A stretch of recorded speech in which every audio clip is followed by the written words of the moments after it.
Our next session is on facilitating independence. This discussion will feature members of our community along with clinicians. The session is going to be led by Kathy Kinnett, PPMD's Advisor of Clinical Care, and Pat Motion, Coordinator of Adult Advocacy and Engagement and co-leader of our PAC. I'm going to hand it over to them now officially. Thanks so much, Ryan, and thanks everybody for joining us. We're really excited to have this discussion today, and everyone who knows me knows that this is a really important topic and for me and for everyone in this community. So I'd like to start by just introducing the members of our panel. So Bailey, do you want to start? Hi, I'm Bailey. I'm part of the social work team at New Boar's DuPont Hospital for Children in Wilmington, Delaware. I'm the social worker that works directly with Muscle Clinic, and we see children from birth to 21. Thanks so much, and thanks for being here. Christina? Hi, I'm Christina Trout. I'm the nurse for the Neuromuscular Clinic at the University of Iowa. And I was also a part of the CDC's transition panel, so was involved in creating the Transition Toolkit.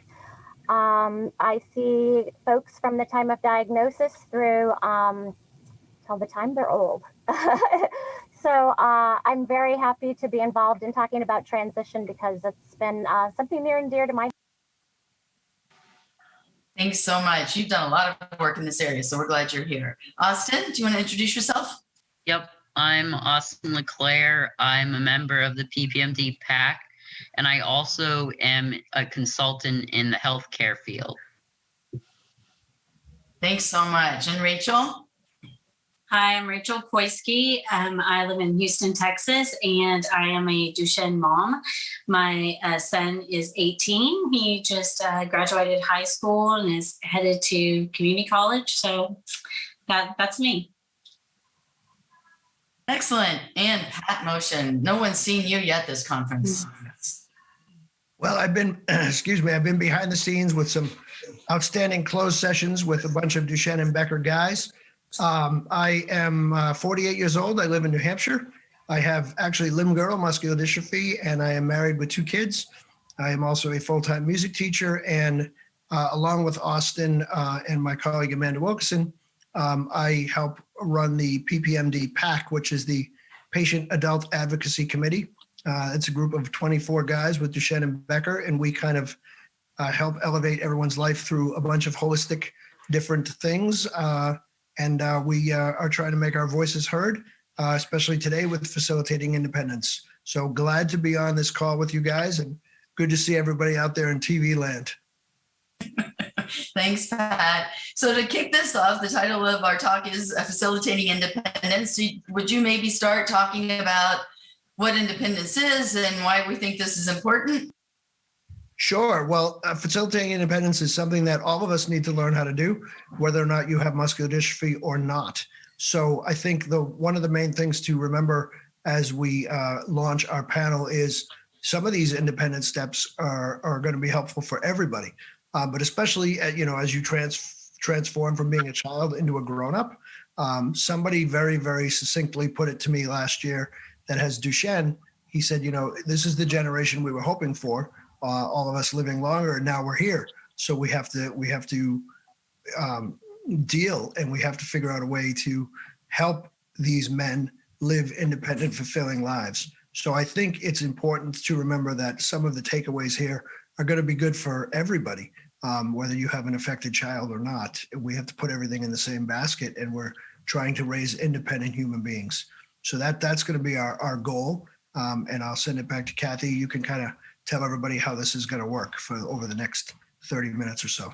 Yeah, so we're just going to have a discussion, and I think we're going to start off with Rachel. So Rachel, we always want adults to be independent, and we want them to be productive members of society and fulfill their dreams and their wishes. But I don't think I don't think independence necessarily starts at 15. So can you talk a little bit about how parents can help young children start to facilitate independence, especially in light of some physical limitations? Yeah, sure. I think it's something now having an 18-year-old, I want to go back and tell all the young parents, listen to me. I want to tell you what your future is like. And, when your child is diagnosed, you're so consumed with the healthcare and the clinical trials and the stretching and your emotional, your grief, that helping them to be independent is the last thing on your mind. And I get it. I've been there. But I think it's so important, especially now with all our clinical trials and everything that's happening, and our boys, and girls living longer and having productive lives. We've got to start to think about independence, and that starts as early as possible, just like with any, child. So that's something, having an 18-year-old, I think, wow, there are so many things I could have done along the way. I was consumed with everything else, as I should have been. We can never, kick ourselves with Duchenne, right? But I just want to say to the younger parents, please start thinking about some things that you can do with your child, because it is important, not just for them to be independent, however they are, but for their self-esteem, for their well-being, for their happiness. So it's also part of their mental health to work on that independence piece. Thanks. Yeah. So Bailey, there are lots of behavior issues and some kids with Duchenne, some boys with Duchenne. So it's hard enough to parent a child without a lot of behavior issues and try to get them to do things that you want them to do that maybe they don't necessarily want to do. So how can you help parents, or how can we help parents work with behavior issues to also help facilitate independence? I think just getting that support in place for you and for your child, whether that's helping them build friendships at school, and really seeking professional help when necessary, and including the peers as well as the professionals in their lives. They can have open conversations with their teachers, and that can really introduce that sense of independence, or involving them in their medical appointments too. It's not going to be easy, and each situation is unique to each person. So you know your child best, and just pushing them a little bit further each time will foster that independence. Parenting, that's not always easy to do, is it? No, and definitely not with behavioral issues either. But your child is your child, and you're going to know what they need and how to support them throughout their life. So Austin, you're a pretty independent guy. What are some things that your mom did that helped you become independent and maintain your independence? Yeah, so when I was really young, around the age of 5, when I was diagnosed at the age of 3, but since then, that whole time frame, my mom had worked at restaurants, so she was the waitress, and so we had to spend a lot of time. She worked at a marina, and we had to spend a lot of time entertaining ourselves. So I think that definitely helped with the independence, because she encouraged us to do stuff on our own. And in our household, we have always been required to make our own food. So everyone in my household can cook. My brother Max, luckily, because he got an X on skipping soon enough, he's still able to make his own breakfast. It takes him a lot longer, but he still can do that. And so really in my household, it's expected that we can do the things that we can do on our own. We all have chores. My brother Max has chores. He has to fold laundry and stuff, because we find the chore that we're all capable of. So a lot of the time it was just us entertaining ourselves. We had a lot of nannies. So a lot of the time we had to be able to entertain ourselves and figure that stuff out. But with most of the independence, it was really just letting me do it on my own, because I enjoy being independent. But I've learned also not everyone is cut out to be as independent as I am. And it's completely fine to not be super independent. But what we do need to do is give people everything, all the resources they need to be independent if they seek that life. Yeah, I think, Austin, that's great. And I will add, I was diagnosed at age 12, and along with the diagnosis came the same fears and the same worries about the future. But I think it's very important to note that my parents did not build a cocoon around me. They were very open and honest with me. And they also said, at some point it's going to be your life and you're going to take over your own life.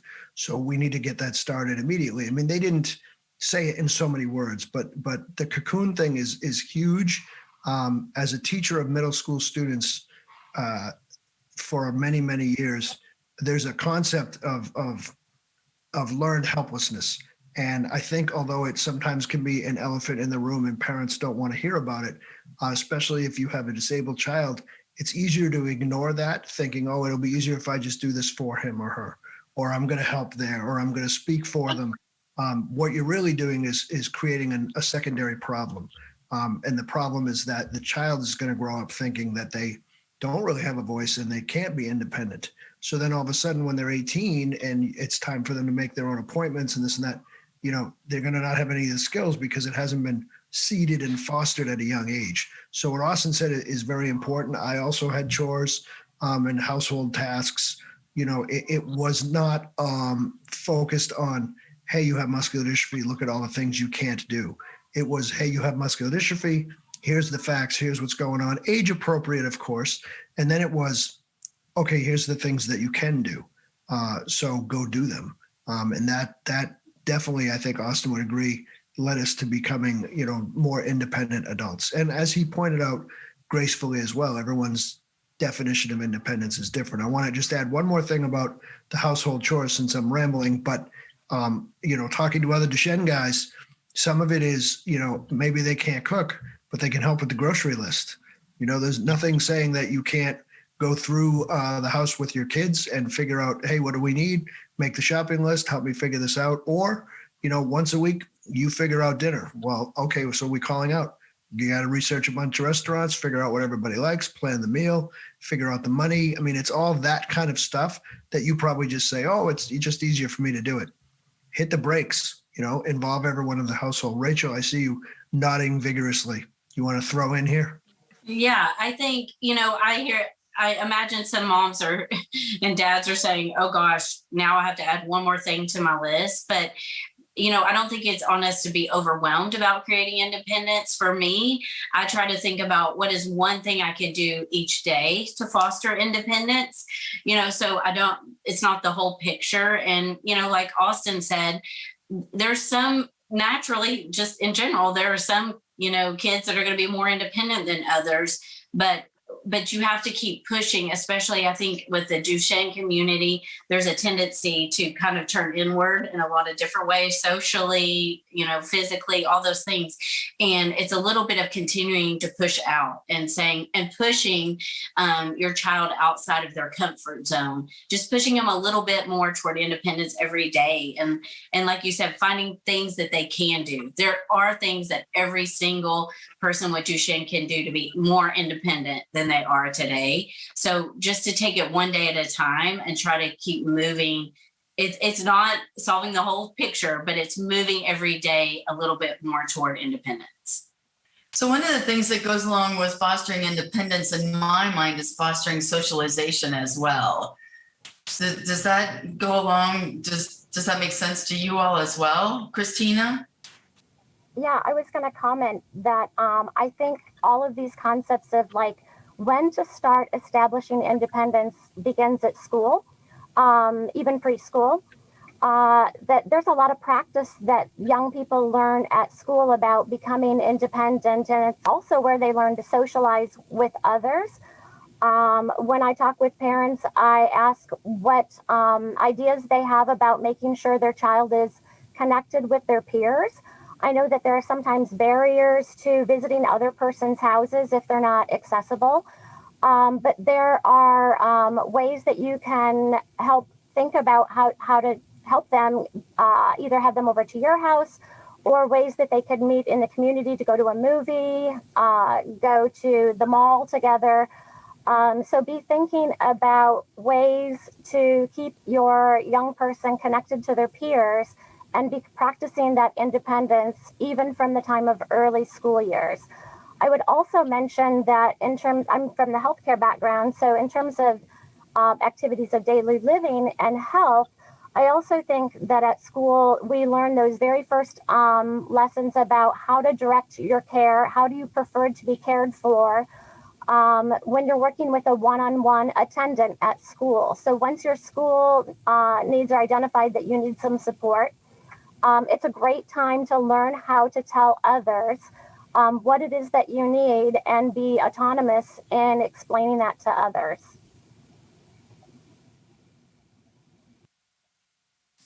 I have no comment. I'm very antisocial.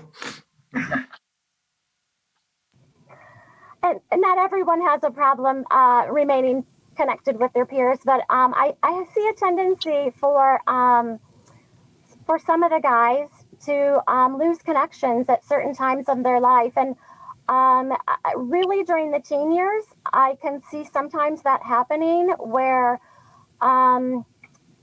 everyone's going to the football game or at school, or everyone is doing a certain activity or playing a sport. Many of the guys in my group have been managers for their teams at school.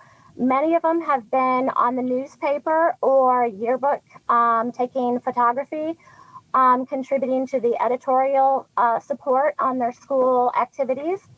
Those are things that not only keep them connected, but also point them in a direction towards things that they want to do when they're maybe going to college, or what they're going to do after high school.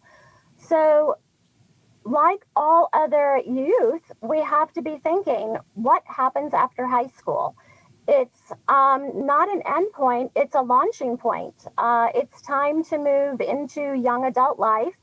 And there are many facets to adult life that all of us have to continue working through, not unique just to Duchenne, but I think it's a time to network, find things that everyone likes to do, and how those could be used in the future.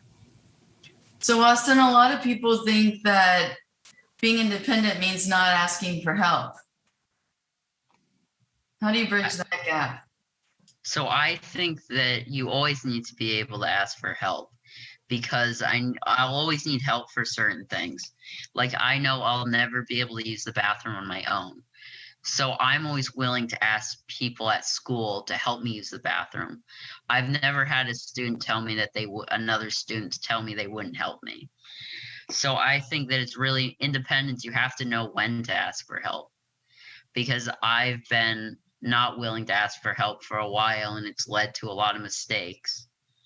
And I think that you need to know, the sooner you can learn to ask for help, the better. I even to this day still feel bad sometimes when I ask for help for things, and that's completely normal. But you have to remind yourself that if I could do this, I would do it. So I think it's really important to ask for help. What about, of course, it also, it's how you ask. It depends on, it doesn't matter if you're caregiver, family member, or whatever, you don't want to, obviously, nobody likes to be directed around and told what to do. But if you explain the situation, I've found, as Austin has too, that the overwhelming majority of people are happy to help you. Everybody likes to help others. And it's how you present it, and it's how you kind of, how you frame the ask. Austin, I do want to ask you though, what about boundaries? You talked about like going to the bathroom and stuff like that. I mean, this might be also a little bit difficult, especially if some of the people on this call have younger kids, but, thinking ahead, what things like that. How do you deal with boundaries in your life that you need to have as an adult male? Generally, so when I typically need the help using the bathroom, I just need someone to take my leg supports out and hand me my urinal. So in those typical situations, if I've known someone for even only a day in my class and I really have to use the bathroom, I'm okay with asking them for help. I think that that's not crossing a boundary.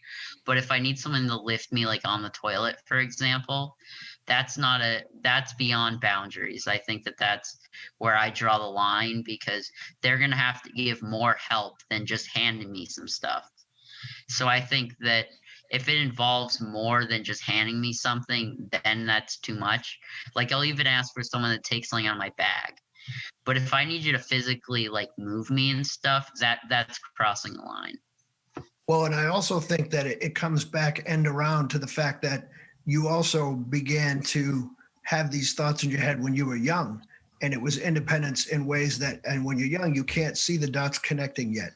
But as you got older, then you were comfortable asking people to help you with certain things, comfortable where the boundaries were. And also everybody with Duchenne Becker will tell you one of the things of our existence is we have to plan many, many more steps ahead than an average able-bodied person. So if someone else thinks they can do it in 5 steps, it might be 15 for us. That doesn't stop us from going out and socializing as adults, but you have to think, okay, where am I going? What's the bathroom look like? Is it a public space? Who's going to be there to help me? Things like that. So the boundaries are established, I think, long before you need to come up against them. But again, little things like Rachel was talking about and Christina was mentioning, little things of facilitating independence when you are young, it all sets the stage and sets the table for things that you can now handle when you are older and you're not, again, in the cocoon. I was going to say too, I think another part of facilitating independence is helping your child to understand and use resources out there. For example, my son's school did a great job of prepping him for his college and contacting disability services. So he did that completely on his own because the school had prepped him and said, that's one of the first things you're going to need to do before you do anything else at your college. And so he's going to a local community college.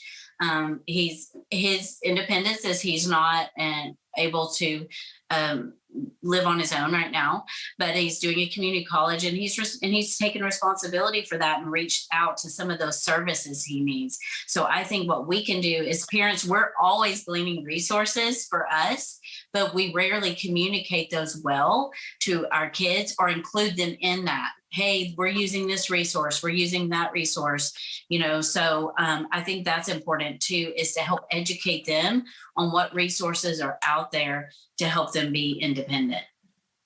I agree. Bailey, do you have tools and resources that you share with your patients as they get a little bit older and they start to think about life after high school?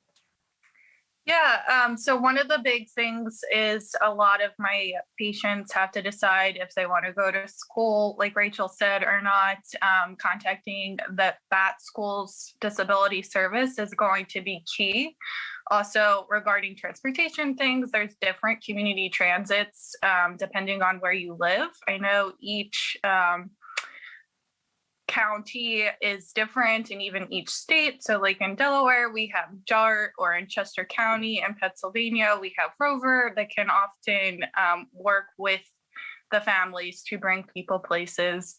And then it's also connecting to maybe Medicare, Medicaid resources. If you have a case manager through your insurance, that they're really helpful because they can make aware of things that we might not need to pay for either.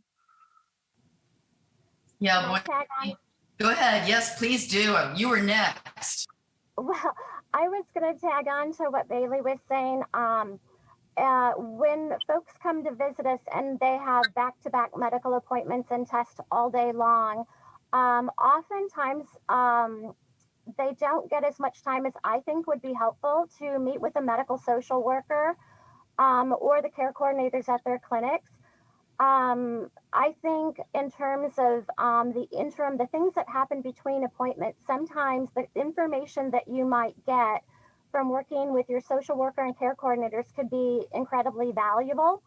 I would also put a plug in that you can reach out to all of us, care coordinators and social workers, between visits to have some additional conversations or set up appointments to really go through these topics. The Transition Toolkit, and I wanted to put in the plug for the Education Matters, has a timeline for educational planning. When Rachel was talking about getting ready for college and meeting with disability services, this does not happen overnight. It's helpful to be thinking about learning about what resources are available in your state, in your community, and in your community college or university settings, so that you can know when is the best time to enlist those services, because there may be waiting lists for some of these things. So ask your medical social worker, care coordinators about resources that are available. Make sure that you're having time to get plugged into those. and look at the PPMD Education Matters booklets. Those that are for the teens and adolescents give a little bit of a timeline and a reminder about these things that you'll want to tap into. Thanks, Christina. So Austin, how do you make sure that you maintain some independence in your social life? How your mom and you work that out? So actually, I have a lot. So I have friends that typically bring me on trips and stuff. So my mom doesn't really have to be involved in it.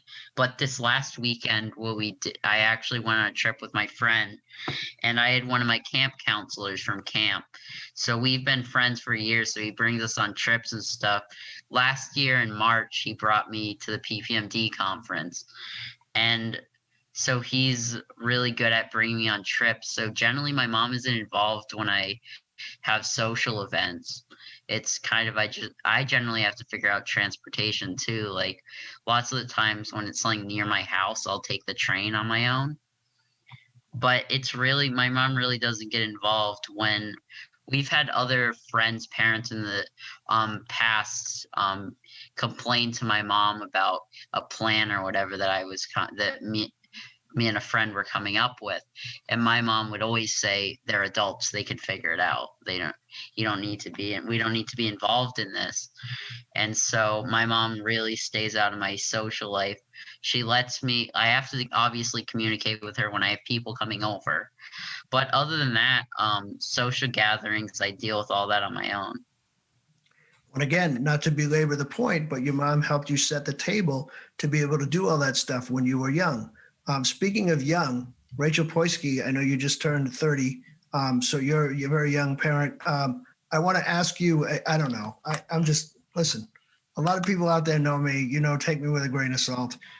Rachel, what about, since you're the mom on this call, and here's another elephant in the room, can you give us an example of, or maybe more than an example of a tough love moment that you've had as a parent? I know all the parents out there also are, there's probably a thought process of the fact that this is all great, but again, that light of Duchenne is still going on, and the kid is very fragile, and I'm not sure what to do, and sometimes you got to throw down the tough love. So give us a couple of examples of that. I think one example was, and I know this sounds silly, but it was really hard for me. My son didn't want to ask for anything, restaurants, didn't want to do anything. And we were at a fast food place one time, and he said, I want ketchup, go ask for ketchup. And I said, nope, you can go ask for ketchup. That's not my job. And he was like, then I won't have ketchup. I was like, then you won't have ketchup. And I know that sounds silly, but at the moment it was really, we talk about all the behavior stuff. There was a major eruption in the middle of the restaurant, and it was difficult. It was difficult because I just wanted to go get the ketchup, and I didn't go get it. I think that was one thing. Another thing is, we haven't even talked about siblings, but there was one point where my son was interviewing for a school, and his sister had something else, and I promised I would go to her with that. And I had to send him to this interview at the school with his granddad. And he was like, I can't believe you're sending me. And I was nervous, but I said, you know what? I've already committed to your sister, and I have to stay committed to your sister, to what I promised I would do with her. And you're going to have to go do this by yourself. And those are two moments where, I just white knuckled, and I said, I have to let go. And I think that's Duchenne every single day. And it's hard sometimes because we have some, boys. I think the other thing we haven't talked about is how anxiety plays into this. A lot of the Duchenne boys and girls with Duchenne suffer with anxiety. And so it's anxiety provoking for them to head toward independence. And so sometimes we want to just, take care of their anxiety and manage that for them. And so we think, well, never mind, they're too stressed out. So I just want to say to Duchenne parents, you're fighting a lot of battles toward independence. It's not just one, and that's okay. Like, it's hard. This is a hard road. Duchenne is a hard road, but promoting independence, sometimes you have, kids like Austin that want to be independent, and sometimes you have some that don't. And that's why I say you just take one step a day toward independence. But go ahead and do those white knuckle moments where you don't want to do it. Every time I've let my son be more independent, he's come out with more self-esteem, more self-confidence, and moved forward. And just his mental health is better. And so I just want to say, for your child's betterment, self-esteem, growth, giving them more independence is critical. All of that is huge. And I would add, certainly not silly at all with the catch-up. You meet the child where they are. To you, that's a very small thing. To him, it caused an eruption. And other people might say, oh, that's I wouldn't even think about it. You meet the kid where they're at. You'll see it'll come out when they're like, oh, this is a chance that I can foster independence. And it will help. It will help all the time. And it doesn't have to be anything huge. It's small steps, like you said. So Christina, I was going to mention that not everyone goes through development and steps towards independence at the same rate too. So make sure to compliment your son and your family when you make small steps. Not everyone is going to be a leap, and not everybody has to get there at the same rate. So don't be too hard on yourself in those small steps. so Austin, how hard is it how do you develop trust in people to help you? I mean, you can ask people, but if they haven't helped you before, it's probably a little bit more difficult. So how do you trust that the people that you're asking to help will help you, and how do you help them know what to do?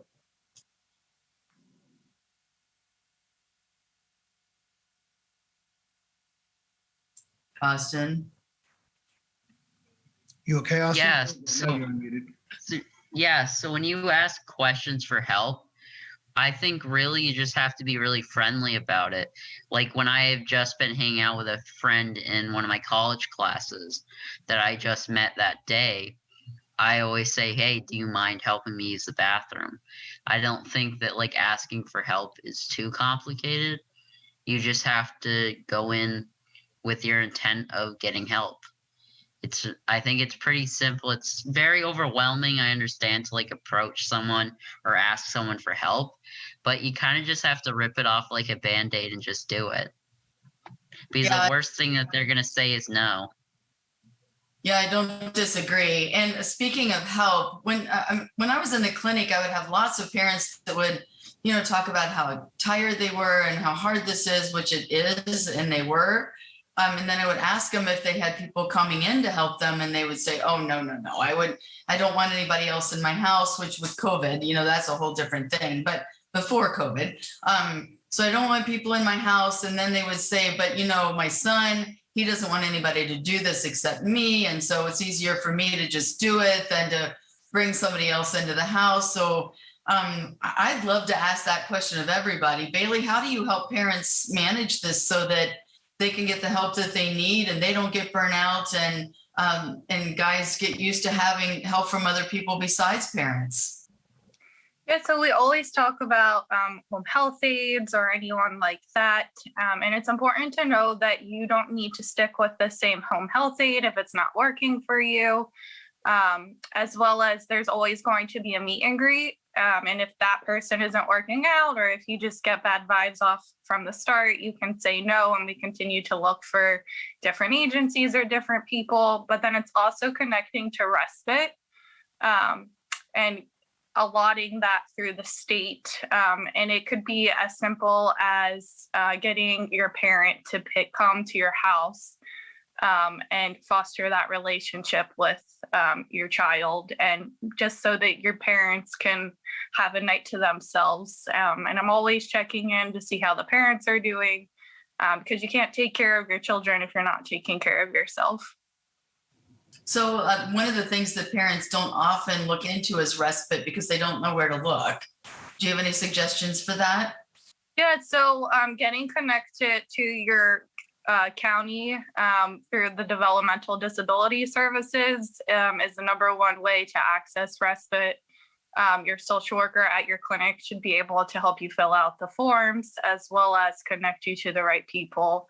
It's not a lot of money, but it is something. And a lot of my parents actually choose to then send their kids to camp sometimes. So that's like a nice long break too. And you can use the money how you allot. So Rachel, how have you all handled people coming into the house and maybe Joel's discomfort with outside agency? Yeah. Well, we've been lucky that actually the grandparents have served as respite. We were on a 7-year wait list in Texas and then finally got respite care. We're still on a 15-year for actual, well, we've been on a 15-year list to get caregivers. So hopefully in a couple of years we'll come off that. But for us, it's been family members. So I think that has been something that's made it easier. So we haven't done any outside out of family members yet, but that's worked out well for us. But I will say too, a few times I've just had Joel be with another special needs family, not even necessarily Duchenne. I know you sometimes can't have Duchenne, but we've provided respite for each other. And because I think you feel like with another special needs family, it's like, okay, I can trust them. They all know that they need to call the doctor if something's wrong or that kind of thing. So I would just encourage you to look around and see where you can and that also deepens your social connections with other members and people you can support. So you can get creative. I mean, I do think at some point you have to really ask the question, how can I get comfortable with strangers and not strangers, but people in my home? I think the Duchenne community as a whole is not comfortable. Everybody's not comfortable with that. But I think for our kids to become more independent, for us to be able to have self-care, we've got to continue to move in that direction. But I also would say, if you're not quite to that point yet, get creative, because you do need time away. You do need some self-care. So think of some ways that you can do it within your comfort level that will still, be able to foster some independence and give you some help that you need. I would also just add to everybody listening that this whole presentation is very toe in the water. And with the advent of the Zoom times here and all the stuff online, I've talked to a lot of families that everybody gets, real jacked up at conference, and then it's a long time. It's 365 days to go around the end of the next one. Please, if you're getting a point off of this, we are all more than willing to talk to you about any of this at any time. I feel like a little bit you might be drinking from the fire hose because we're all sitting here throwing rapid fire big topics out at you. But this is an ongoing thing, and facilitating independence takes years. So we on the screen right now, we're all resources for you that you can reach out to in the future. I know Austin has had a lot of experience with hiring personal care attendants, both good and bad. Bailey has a lot of resources, and Rachel's a mom, and I've gone through the journey myself. So please, you can reach out to us as well in the future. I wanted to say that. I also want to ask Austin, another elephant in the room that hasn't really been brought up is, especially a Duchenne boy growing up, you reach the age of 13 and maybe puberty is delayed a little with the steroids. Maybe it isn't. How do you deal with privacy? That's another big thing that families get very hesitant to talk about. Young males need privacy from caretakers and parents. Austin, are you comfortable discussing a little bit of those kind of boundaries or things like that? Or I will just throw out, that might be one of the times if you are at the clinic visits with your son and your son's 14, 15, 16, that might be a good time for you to advocate for your child to have you step out of the room. And then your child is talking to the health professionals without you there. Because guess what? They're still a normal functioning male. And mom and dad, there's a lot of things that they want to talk about that they don't want you to know. Or even privacy at home, Austin. How do you get privacy in your room when nobody's going to come in? Well, so in my house, I'm very open with my mom about stuff. So I've never needed her to leave the room when I talk to a doctor. So I think that that's a really good thing that my mom and I have that relationship. But for the most part, I don't need to ask for any privacy. I generally am in my room with the door closed anyways, because my So- mom doesn't like my hell dog running around. So if you were going to invite a young woman over, your mom is sitting there, that's fine. Come on. We're Yeah, I talking don't about the really other kind of care. privacy. No, I mean, or you just, advocate for your son to ask them, hey, would you like 15 minutes? I mean, it's a normal thing, and nobody wants to talk about, the sex portion, whether it's with others or when you're exploring yourself as you're growing up. But you got to give some of that normalcy and privacy too. Think about even those kind of feelings. You as an adult, you need 10 minutes by yourself, whether you go for a walk outside. I can remember talking to a lot of families when they have babies. It's like sometimes when I go into the bathroom, that's the only 5 minutes I get a day because the kids are up in my face. So your son needs that as well. So even if it's awkward or difficult, please address the privacy issues because it's a needed thing. I have to chime in even from a healthcare standpoint. There are I get questions from young men because unfortunately in the clinic setting, sometimes were not offered private time alone to ask those very questions. For example, in the act of self-pleasure, the heart rate goes up and I know I have a cardiomyopathy. Is this a medical concern? That's a real question, and they may not feel comfortable asking that with a parent present. So I would hope that your healthcare professionals are addressing some of these issues. But as a parent, please offer to step out. Even if you don't think your young person has those questions, it's a good time for the young person to start practicing interactions without their mom and dad present. And maybe the healthcare professional would bring up a topic that would not have come up if the parents weren't sitting with them. So it's great if there is an opportunity to have one-on-one time with healthcare professionals without the parents present in that setting. Perfect. And then there's also opportunities that young men and teens can reach out to their healthcare providers and ask those questions, as like you say, in Zoom.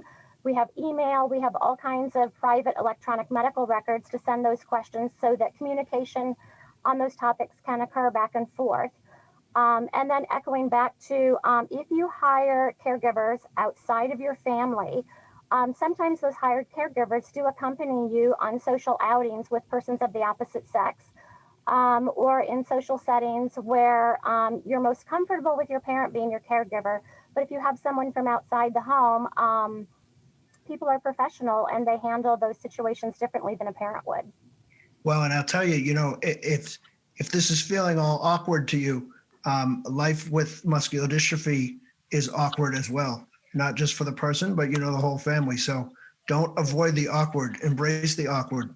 It just becomes part of the journey. It becomes part of the story. And if you need to take a PCA, on a date, it's kind of like pretending you're famous and you need a chaperone, you need a bodyguard. I've been in that situation and I've known other people in that situation, and it doesn't have to be a giant mountain unless you make it one. And it can be kind of a fun evening when the third party is helping you with the food and say, look, I have a servant. It's great. I was just going to add to that. I think that goes back even to our earlier conversation.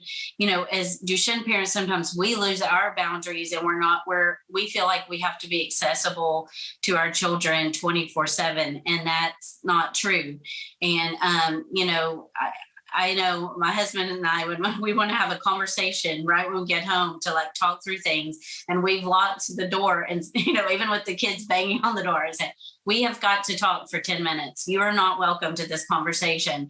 And so, I just want to encourage Duchenne parents, you can set some boundaries too, and protect your marriage and protect your relationships with your siblings. And you do not have to be available 24/7, because that sets up a dynamic that kind of, you want to teach your kids boundaries, but if you don't have them yourself, then they're not going to learn them.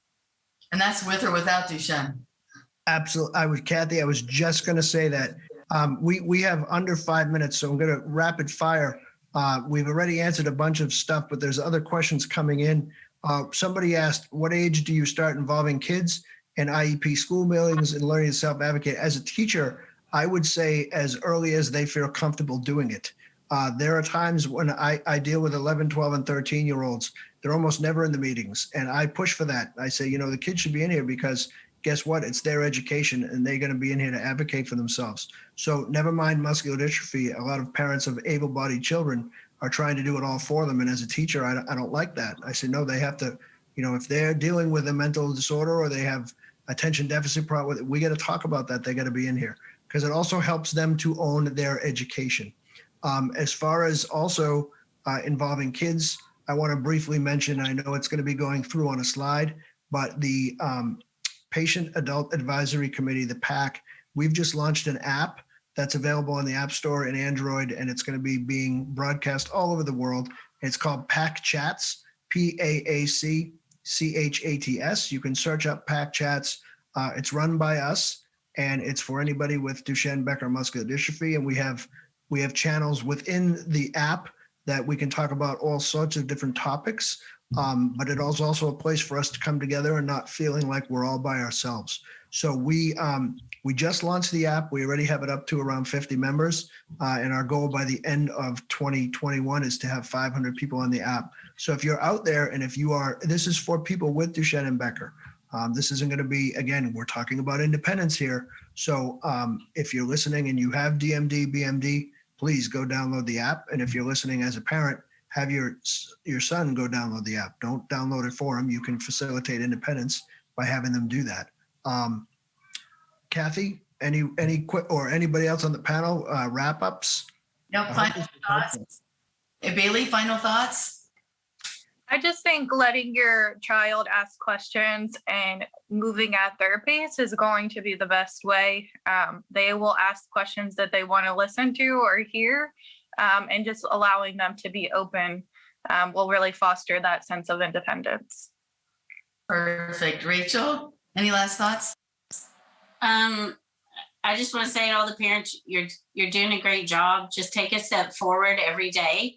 Don't let this become another mountain you can't climb, but just keep it in the background to be moving that way. And it's for you and it's for them. And it's okay to let them be more independent. In fact, you all need it. So just keep moving in that direction. Wise advice. Austin? Yeah, so I want to add to the part about caregivers. So I think that it's really important with parents because it changes the dynamic. So now I'm not just your caregiver, but I can just be your mom. And I think that with my mom, our relationship definitely has got better from having caregivers where she doesn't have to do all the care for me. That's pretty brilliant and really good perspective. Well, and let's face one more awesome silver lining of Duchenne. You as the parents, you're going to get older. And when your son is in their 30s and hopefully even 40s, guess what? You're not going to be able to do the heavy lifting. So that's a good thing. That's a good silver lining. Plan for it. Starting early. Christina, final thoughts? Well, you just kind of hit it. Whether you are young with Duchenne or old with Duchenne, it's never too early and it's never too late to keep working on all of these activities to work towards an adult lifestyle and independent living and making sure you're living your best life. And finally, last but definitely not least, Pat Motion, final thoughts. Please send me money. Not the best thought. Oh, right. No. Well, again, everybody that knows me knows I'm a goofball. I hope this was helpful for everybody. We all hope this was helpful for everybody. And again, it was an awful lot in a short amount of time. So please, please, please use this as a resource. And just remember that on this crazy journey that nobody signed up for, you are involved with some of the best people that you could be involved with. The PPMD group is really like a family, especially if you're a first timer this year. We really, really care about the whole child, not just the Duchenne and the diagnosis, because it's also about trying to live your best life. So please take a breath and remember to connect with us when times get dark. You are never bothering us, never. You got to realize that we're all on an island, but we're all on the island together. So that's how we're going to get through stuff. Those are my final thoughts. Thank you very much for having me on this panel. I hope this was helpful for you guys. As a lot of people have said, this is the best club that you never wanted to join. So please don't hesitate to use all of us. Thank you so much to our panelists. Thank you so much for the questions that you gave to us. And now I will send it back to Ryan and Eric in the studio.